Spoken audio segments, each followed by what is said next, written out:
The city of Los Angeles, known for its bright lights, sunny weather, and endless possibilities, has a dark underbelly that few people get to see.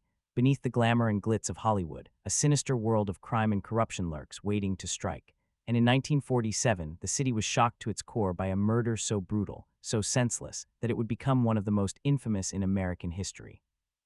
This is the story of the Black Dahlia, a case that would haunt the nation for decades to come. The Black Dahlia murder is a complex and intriguing tale that has captivated true crime enthusiasts for generations. The case is a puzzle, with many pieces still missing, and the truth behind the murder remains a mystery to this day.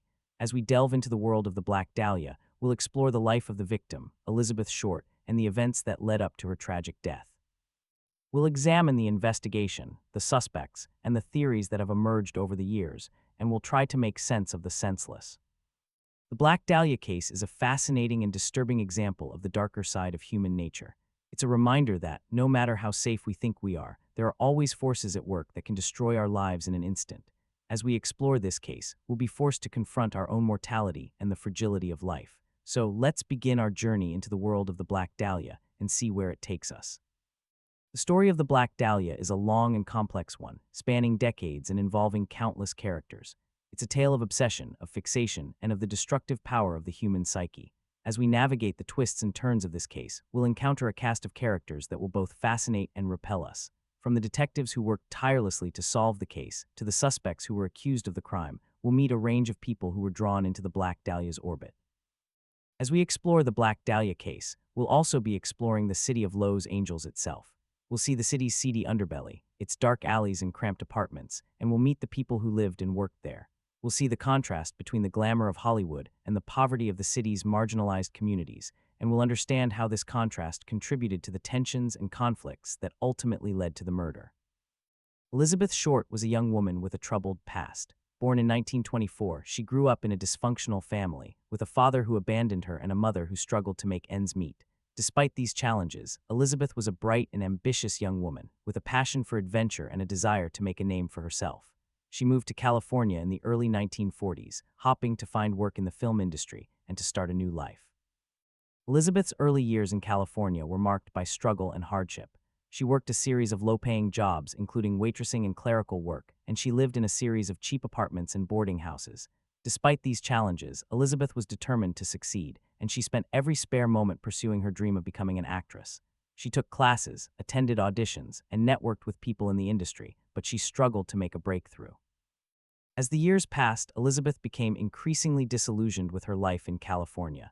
She felt like she was getting nowhere, and she began to wonder if she had made a mistake by leaving her family and friends behind. She started to drink and smoke, and she became involved with a series of unsuitable men who took advantage of her vulnerability and exploited her for their own gain. Despite these problems, Elizabeth remained optimistic, and she continued to pursue her dreams, no matter how unrealistic they seemed. Elizabeth's personal life was also marked by turmoil and conflict. She had a series of short-term relationships, but she struggled to form lasting connections with people. She was desperate for love and attention, but she didn't know how to get it, and she often found herself in situations that were bad for her. As the months passed, Elizabeth became increasingly isolated and alone, and she started to feel like she was losing her grip on reality. In the months leading up to her death, Elizabeth's life was in chaos. She was struggling to pay her bills, and she was living in a series of cheap hotels and boarding houses. She was drinking heavily, and she was involved with a series of unsuitable men who were taking advantage of her vulnerability. Despite these problems, Elizabeth remained determined to succeed, and she continued to pursue her dreams, no matter how unrealistic they seemed. On January 15, 1947, Elizabeth Short's body was found in a vacant lot in Los Angeles. She was just 22 years old, and she had been brutally murdered, with evidence of torture and mutilation. The crime scene was shocking, with Elizabeth's body cut in half and her organs removed. The police were called, and they launched an investigation into the murder, but they were faced with a series of challenges and obstacles. The investigation into Elizabeth's murder was one of the largest and most complex in Los Angeles history. The police interviewed hundreds of people, and they collected thousands of pieces of evidence, but they struggled to find any leads. The case was a puzzle, with many pieces missing, and the police were forced to rely on instinct and intuition to guide their investigation. As the investigation continued, the police began to focus on a series of suspects, including a former boyfriend of Elizabeth's and a local doctor who had a history of mental illness.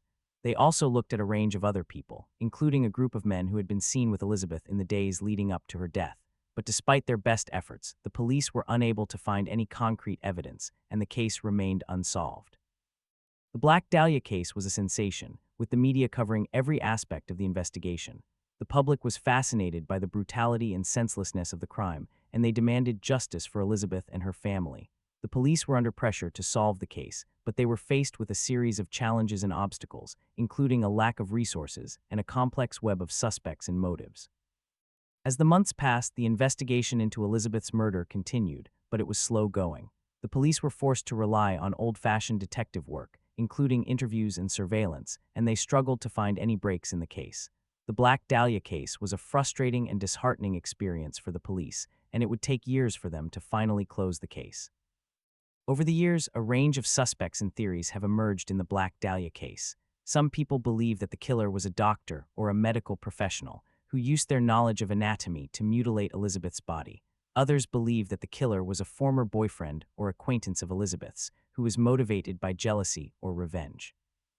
One of the most popular theories is that the killer was a man named Dr. George, who was a doctor and a suspect in the case. Doctor had a history of mental illness, and he was known to have a fascination with the Black Dahlia case. He was interviewed by the police, but he was never charged with the crime. Another theory is that the killer was a man named Smith, who was a former boyfriend of Elizabeth's. Smith had a history of violence, and he was known to have a temper. He was interviewed by the police, but he was never charged with the crime. The Black Dahlia case is a complex and intriguing puzzle, with many pieces still missing. The truth behind the murder remains a mystery, and it's likely that we'll never know for sure who killed Elizabeth and why. But as we explore the case, we can learn more about the people and events that surrounded the crime, and we can try to make sense of the senseless. The Black Dahlia case is a reminder that, no matter how much we think we know, there is always more to learn. It's a case that continues to fascinate and disturb us, and it's a reminder of the darker side of human nature. As we continue to explore the case, we'll be forced to confront our own mortality and the fragility of life. The Black Dahlia case has had a lasting impact on American culture and society. It's a case that has been referenced and alluded to in countless films, books, and TV shows, and it continues to fascinate and disturb us to this day. The case has also had a lasting impact on the true crime genre, inspiring countless other stories and investigations. The Black Dahlia case is a reminder that, no matter how much we think we've progressed, there is always more work to be done. It's a case that highlights the importance of justice and accountability, and it's a reminder that we must always strive to do better. As we continue to explore the case, we'll be forced to confront our own biases and assumptions, and we'll be challenged to think differently about the world around us. The Black Dahlia case is a complex and intriguing tale that continues to captivate and disturb us. It's a case that reminds us of the darker side of human nature, and it's a reminder that, no matter how safe we think we are, there are always forces at work that can destroy our lives in an instant.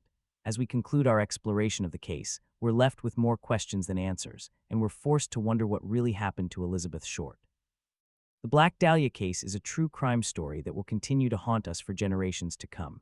It's a case that will continue to fascinate and disturb us, and it's a reminder that, no matter how much we think we know, there is always more to learn. As we close this chapter on the Black Dahlia, we're left with a sense of sadness and loss, but also with a sense of hope and determination.